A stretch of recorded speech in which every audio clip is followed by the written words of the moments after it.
Domestic വയലൻസും അത് കാരണമുള്ള ആത്മഹത്യയുടെ ഒരു ന്യൂസ് കാണാത്ത ദിവസമില്ല. ഡെയിലി ഇത് കണ്ടുകൊണ്ടിരിക്കുകയാണ്. അപ്പോൾ ഇതെനിക്ക് പറയണമെന്ന് തോന്നി. എന്താണെന്ന് പറഞ്ഞാൽ, എന്താണ് ഇങ്ങനെ സംഭവിക്കാനുള്ള കാരണം? നമ്മൾ മനസ്സുകൊണ്ട് സ്ട്രോങ് ആയിരിക്കണം. സ്വന്തമായിട്ട് സമ്പാദിക്കുന്നുണ്ട്, ഫിനാൻഷ്യലി ഇൻഡിപെൻഡൻ്റ് ആണ്, സ്വന്തം കാര്യം നോക്കാൻ പറ്റുന്നുണ്ടെങ്കിൽ നിങ്ങൾക്ക് എന്തുകൊണ്ട് സ്വന്തമായിട്ട് ജീവിച്ചുകൂടാ? എൻ്റെ അനിയത്തിമാരോടും ഇനി കല്യാണം കഴിക്കാൻ പോകുന്നവരോടും എൻ്റെ മക്കളോടും എല്ലാവരോടും ആയിട്ടാണ് ഞാൻ പറയുന്നത്. സ്വന്തം കാര്യം നോക്കി സ്ട്രോങ് ആയിട്ട് നിൽക്കാൻ പഠിക്കുക. അവർ ജീവിച്ചാണ് ഇത് തിരിച്ച് കാണിക്കാനുള്ളത്. അബ്യൂസായിട്ടുള്ളത് അല്ലെങ്കിൽ ടോക്സിക് ആയിട്ടുള്ള റിലേഷനിൽ നിന്നിട്ടല്ല നിങ്ങൾ നിന്നിട്ട് അത് പറ്റാത്ത സമയത്ത് പോയി ആത്മഹത്യയല്ല ചെയ്യാനുള്ളത്. ജീവിച്ച് കാണിക്കണം, സ്ട്രോങ് ആയിരിക്കണം. മനസ്സുകൊണ്ട് ആ സ്ട്രെങ്ത് ആദ്യം ഉണ്ടാക്കിയെടുക്കണം. കാശുണ്ട്, പഠിപ്പുണ്ട്, വിവരമുണ്ട് എന്നൊക്കെ പറഞ്ഞിട്ടൊന്നും ഒരു കാര്യമില്ല. ആദ്യം മെൻ്റലി സ്ട്രോങ് ആവണം.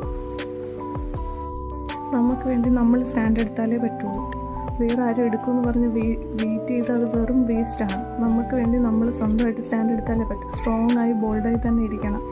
അടക്കം ഒതുക്കമുള്ള പെണ്ണായിട്ട് അലമാരിയിൽ വെച്ച് പൂട്ടിയിട്ട് അവസാനം ആത്മഹത്യ ചെയ്യാൻ കയറിയാലും നമുക്ക് തന്നെ നഷ്ടമുള്ളൂ. നമുക്കും നഷ്ടം, നമ്മുടെ കുട്ടികളുണ്ടെങ്കിൽ അവർക്കും നഷ്ടം. സ്ട്രോങ് ആയിട്ടിരുന്നിട്ടേ കാര്യമുള്ളൂ. നമ്മൾ സ്ട്രോങ് ആയി ബോൾഡായി കഴിയുമ്പോഴത്തേക്കും നാട്ടുകാർ ചിലപ്പോൾ പറയും, അവൾ അഹങ്കാരിയാണ്, അവൾ തൻ്റെടിയാണ്, അവൾ സ്വന്തം ഇഷ്ടത്തിനേ ചെയ്യുള്ളൂ എന്നൊക്കെ പറയും. പക്ഷെ അതൊന്നും ശ്രദ്ധിക്കാൻ നിൽക്കരുത്. അവിടെ നമുക്ക് നമ്മുടെ ലൈഫാണ് വലുത്. ജീവിച്ച് കാണിക്കുക എന്നുള്ളത്. നിങ്ങൾക്ക് പറ്റൂല എന്ന് തോന്നുകയാണെങ്കിൽ ആത്മഹത്യയല്ല അതിനുള്ള പ്രതിവിധി എന്ന് പറയുന്നത്. ജീവിച്ച് കാണിക്കണം, സ്ട്രോങ് ആയിട്ട് ജീവിച്ച് കാണിക്കണം. ചെയ്യാൻ പറ്റൂല എന്ന് തോന്നുകയാണെങ്കിൽ അതിന് വേണ്ടിയിട്ട് ഹാർഡ് വർക്ക് ചെയ്യണം. നമ്മളെ മനസ്സ് സ്ട്രോങ് ആക്കണം.